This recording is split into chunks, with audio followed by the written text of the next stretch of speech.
Velkommen til den her lidt kortere praksis, der læner sig ind i fiskens sæson.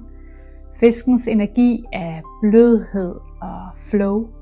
Jeg hedder Leonora. Jeg er astrolog og yogalærer. Jeg underviser fast i Aya House i Fredensborg og Sjæl i Espergærde.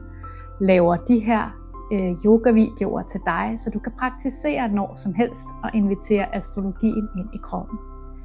Derudover laver jeg forskellige events og online astrologiske readings. Hvis du gerne vil vide mere om mig og mit arbejde, kan du kigge ind på min hjemmeside, og der er et link i beskrivelsen til denne video. Denne sekvens er skabt til, at du kan lave den når som helst, morgen, eftermiddag eller aften. Og dens intention er at skabe en blød kontakt til dig selv. Det er en hverdagspraksis, der inviterer dig til at finde en halv times ro, en halv times nærvær, hvor du kan invitere lidt hvile og lidt regenererende energi ind. Kropsligt har vi fokus på vores rygsøjle, vi har fokus på vores skuldre, og vi har fokus på vores nakke. Alt sammen med et anker, der finder sted i åndedrættet. Jeg ønsker dig en rigtig god fornøjelse med den her praksis.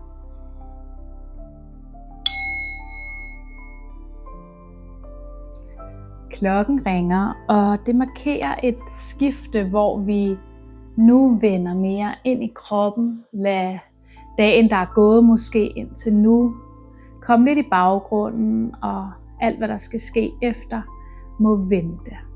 Vi inviterer ind til nærvær. Så vi ankommer her i praksisen siddende, så sæt dig gerne på en pude eller et foldet tæppe, så dine hofter løftes lidt over knæene. Og det vigtigste er egentlig, at du sidder på en måde, hvor du kan sidde et par minutter. Når du har fundet dit siddende udgangspunkt, er du velkommen til at lukke dine øjne eller lade blikket hvile blødt.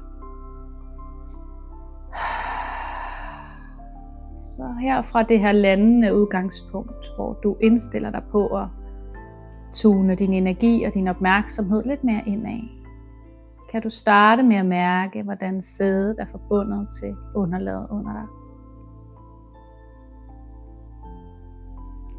Hvordan hver udånding synker dig lidt dybere ned.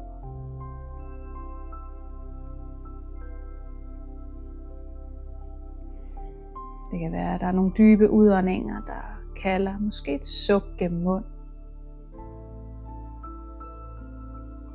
Kom ind i den her ubrydelige kontakt, vi har med jorden. Tyngdekraften, der helt af sig selv trækker dig lidt nedad.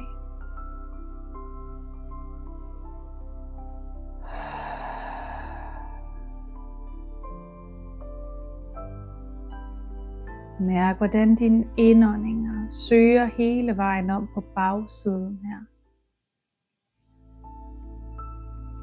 Så din ryg udvider sig lidt, når du trækker vejret ind. Og sædet bliver lidt mere tungt på en udånding.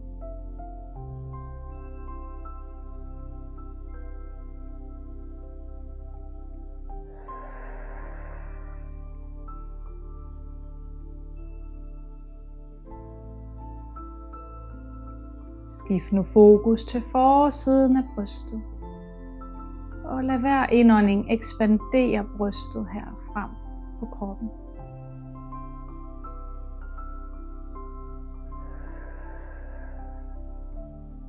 Nærmest som om, at hjertet vokser lidt ud af kroppen, når du trækker vejret ind.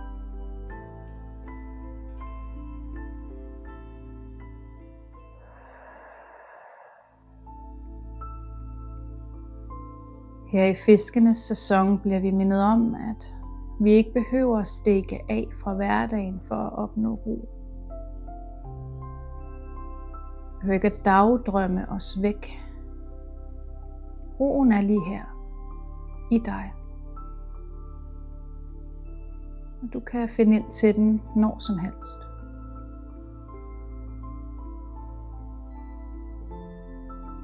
Godt. Herfra gør du dig klar til at blinke øjnene åbne Måske lige hvile blikket blødt på et punkt foran dig. Ankomme her på måtten.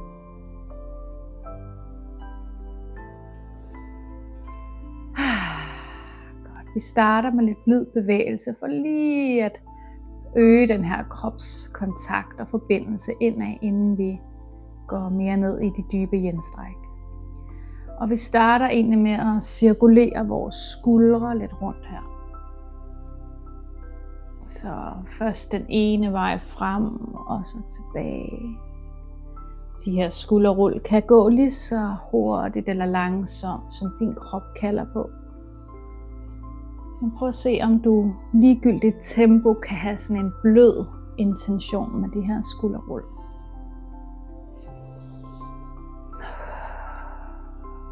Og lad cirklerne gå modsat vej.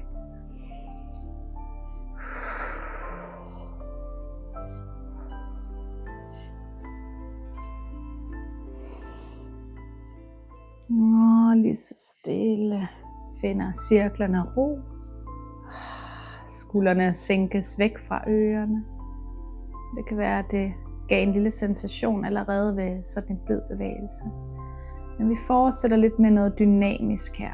Så vi tager en sidebøjning, hvor vi har venstre hånd i underlaget, højre arm op. Trækker vejret ind her til sidekroppen. Og på en udånding skifter side. Indånding skifter side. Udånding her. Indånding skifter side. Så du er ligesom sådan en bevægelig vandplante her. Nu er det jo fiskens sæson, så man kan nærmest forestille sig, at du er sådan en svævende vandplante nede på havbunden. Det er bare sådan, lad bølgerne guide bevægelsen. Fra side til side, og der vil også sørge for, at du måske ikke går for hurtigt til værks.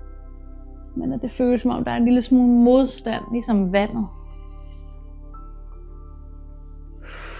Husk vejrtrækningen her.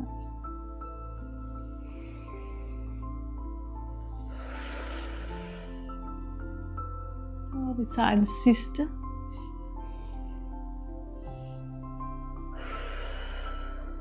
Og kommer op til midten igen her. Herfra laver vi nogle rotationer. Jeg plejer ofte at lave dem i hoften, men her bliver vi i overkroppen. Så det er mere brystet og maven, der tegner en cirkel rundt her. Få en kontakt til hele din core og din rygsøjle. Og måske mærke, hvad for et tempo, der føles mest nænsomt, mest blødt. Og det kan nogle gange også være et hurtigere tempo, der føles mest nænsomt. Det kommer lidt an på, hvor vi er i livet, hvor travlt du har, hvad for en energi din krop egentlig kalder på. Lad cirklerne gå modsat.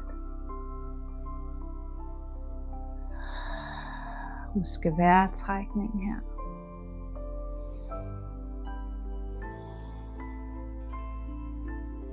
Godt. Og lige så stille lad cirklerne ebbe ud her.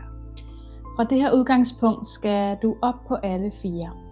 Så du flytter eventuelt udstyr, du har siddet på en pude eller et tæppe, og kommer op her på alle fire. Du bestemmer selv, om du vil have tæerne underdrejet eller forfoden nede i underlaget. Hænderne er nogenlunde under skuldrene og knæene nogenlunde under hofterne. Sørg for ikke at overstrække dine albuer.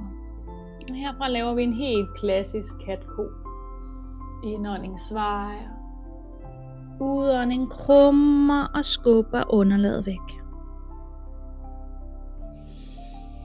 Lad det være din vejrtrækningsrytme, der styrer din bevægelse her. Så kig mindre på mit tempo. Og luk måske øjnene og mærk, hvilket tempo din krop har brug for.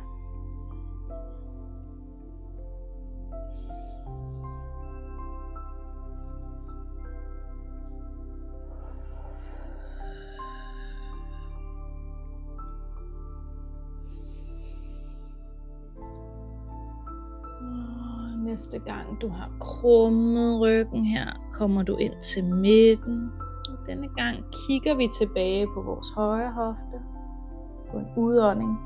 Indånding skifter side, kigger til venstre. Udånding. Modsat. Indånding i skiftet.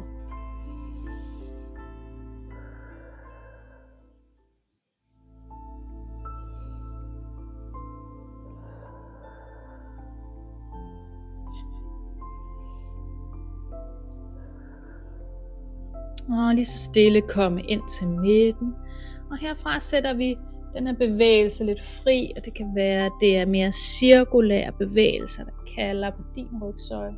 Du er velkommen til at underdreje tæerne og komme lidt tilbage måske over håndledene. Det kan være nakken vil lidt med. Og her er det virkelig en dialog, vi går i med vores krop, så søg om du kan lukke øjnene og ikke tænke dig frem til næste bevægelse, men egentlig lad kroppen vise, hvad det er, der kalder, hvad det er, der trænger til at blive bevæget.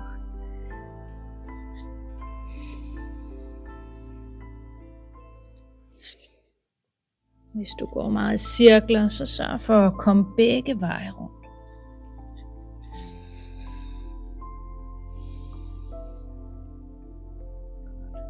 Og lige så stille ind til midten. Herfra skal du egentlig hele vejen ned og ligge. Nu går vi ned i de mere passive yin-stillinger. Så kom hele vejen ned at ligge. Ret eventuelt på tøjet, sådan så du ligger godt. Hvis du har meget udstyr ud ved siderne, kan det være, at du vil rykke det lidt, så der er plads lige om lidt, når vi skal ind i stillingen. Vi skal ind i den stilling, der har nogle sjove navne. Den hedder blandt andet bananen. Jeg kan bedst lide at kalde den halvmånen. Jeg synes, det lyder lidt mere smukt. Så du skal forestille dig, at du skal ind i en halvmåne-position. Det gør vi ved at starte med at strække armene op over hovedet. Tag fat med venstre hånd på højre håndled. Og gå armene, løfte overkroppen lidt og placere armene ude til venstre. Herfra går benene også mod venstre. Det kan være, at du ender lidt ude på siden af din måtte. Du er altid velkommen til at rette dig til, hvis du vil ligge mere centreret. Hvis du gerne vil have en dybere sensation, kan du putte højre ankel over venstre ben. Og vi lander i det, der ligner oppefra en smuk halvmåne her.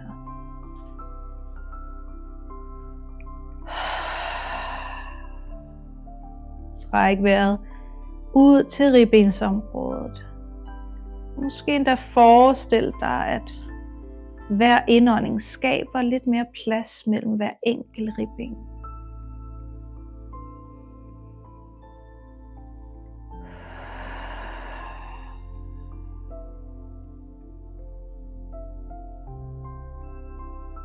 Din mave bliver stor rundt på en indånding. Og du smelter mere ned i måtten, mere ind i stillingen på din udånding her.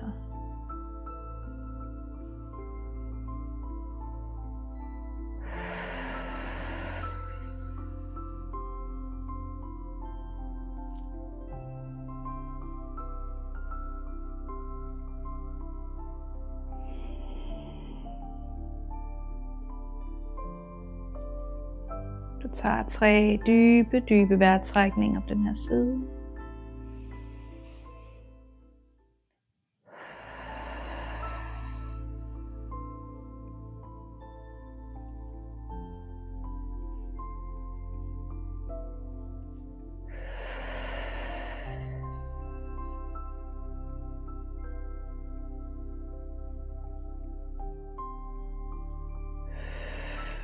Og lige så stille går du først benene ind til midten.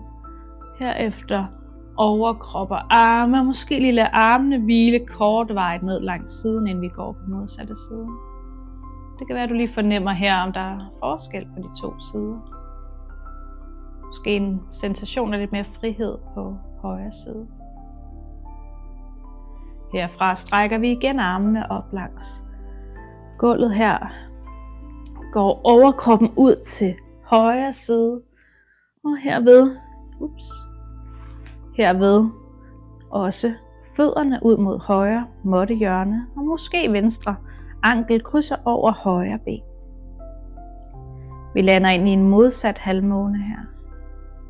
Og trækker nu vejret hele vejen til ribbenene og de små mellemrum mellem hver ribben her.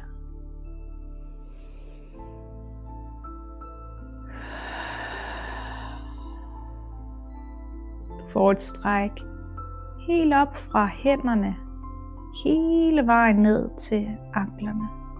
Hele sidekroppen, alle energibaner i sidekroppen er i spil her.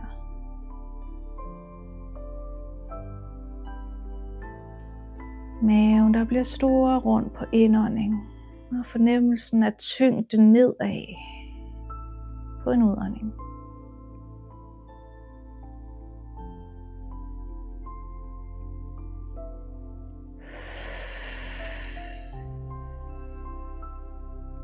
Tager de sidste 3 dybe vejrtrækninger på denne side.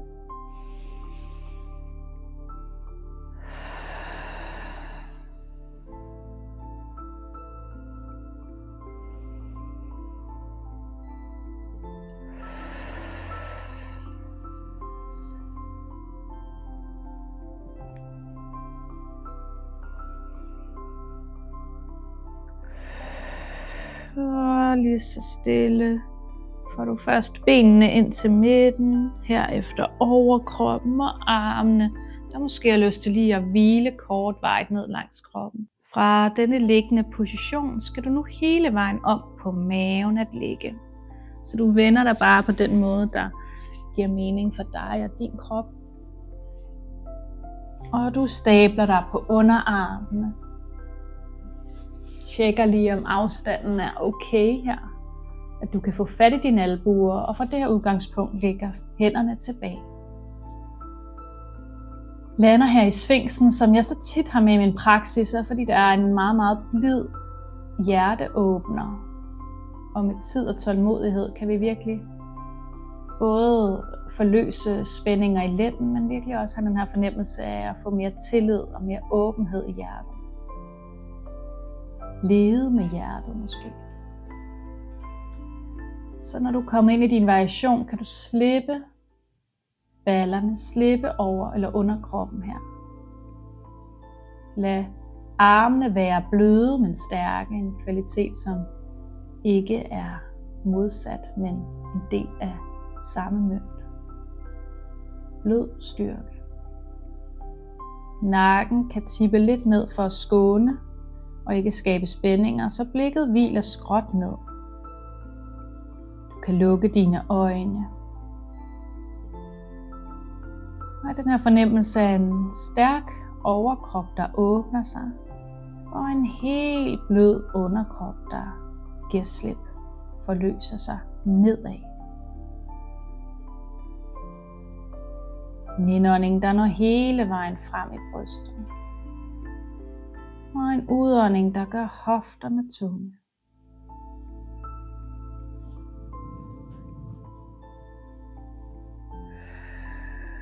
Måske kan du mærke mavens bevægelser nedad. Som en lille massage, blot ved at du trækker vejret her.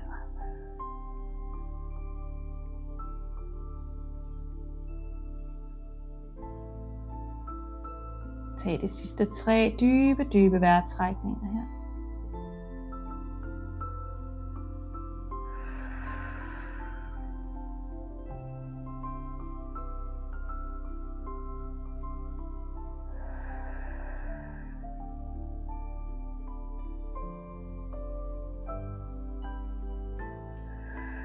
Og herfra lige så stille komme ned på maven. Lige lad panden hvile på dine hænder her ganske kort her, mens ryggen lige får lov at trække sig sammen igen. Måske et suk. Kalder her. Herfra skal du bruge hænderne til at skubbe dig tilbage.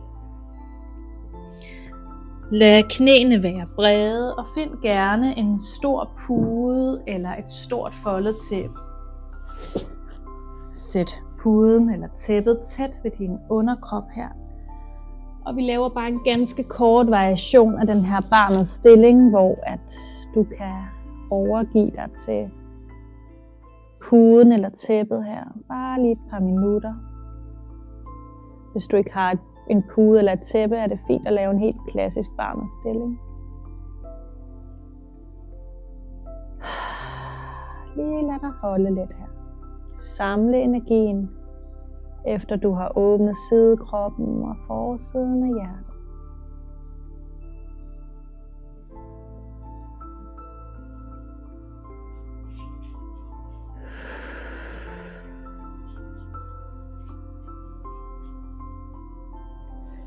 Hvis du er den ene kind til, kan du vende modsatte kind til nu, så vi balancerer nakken og lad nakken få et stræk med her.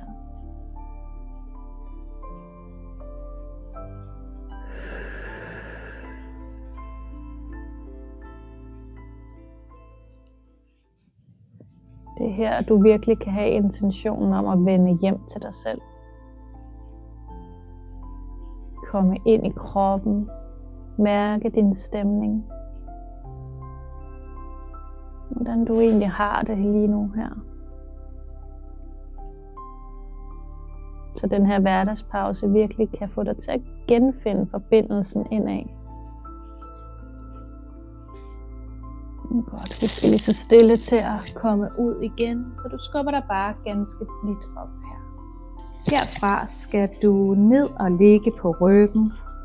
Vi laver en kort afspænding, en kort shavasana her til sidst. Du kan med fordel lægge en pude eller et tæppe under dine knæ.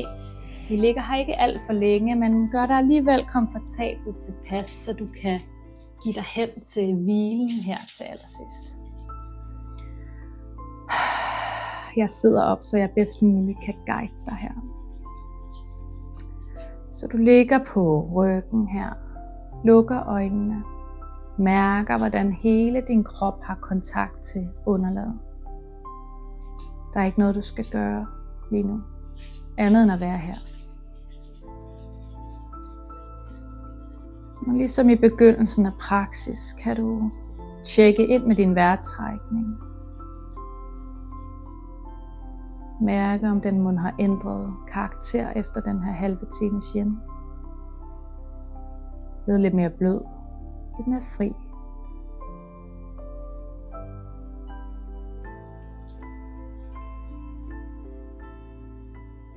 Igen læg mærke til, hvor du mærker din vejrtrækning. Det kan være, at det er i næseborene. Men det kan også være, at det er i ryggen, i brystet eller i maven. Så en kærlig opmærksomhed på vejrtrækningens rejse i din krop, som du ligger her.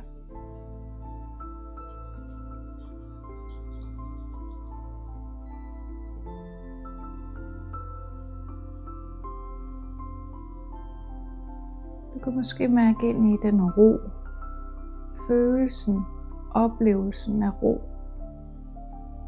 mens du ligger her.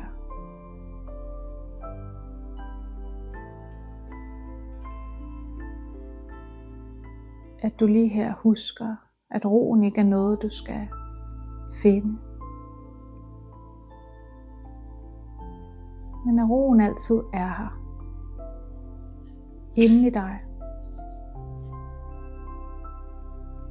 Du er ro.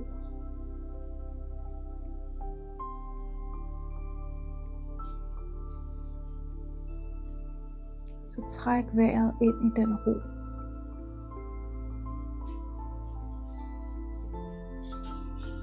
Den stille krop her.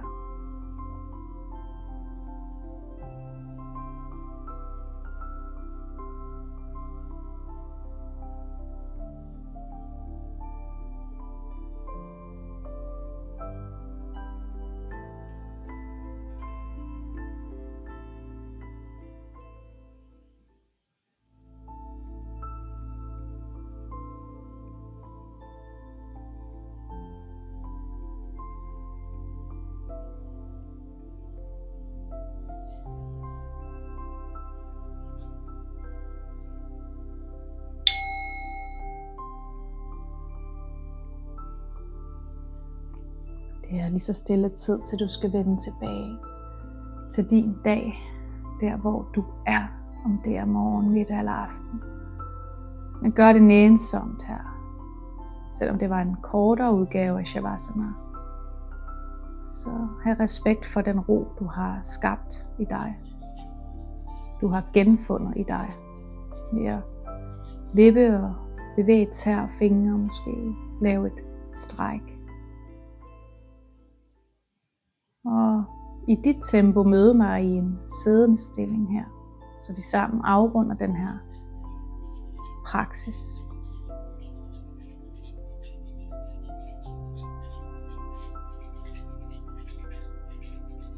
Lad os sammen folde hænderne, samle hænderne foran hjertet og trykke lidt ekstra ind på brystbenet med tommelfingeren. Og her sende en taknemmelighed ind til dig selv om, eller for, at have prioriteret et rum, hvor du kunne genfinde forbindelsen til dig selv. Genfinde roen midt i en larmende hverdag. Og mærke den her snert af vinter, vi stadig er i her i slutningen. Tak for dig. Namaste. Og jeg ønsker dig en smuk dag, hvor end du er og hvad end du skal. Tak for at være med.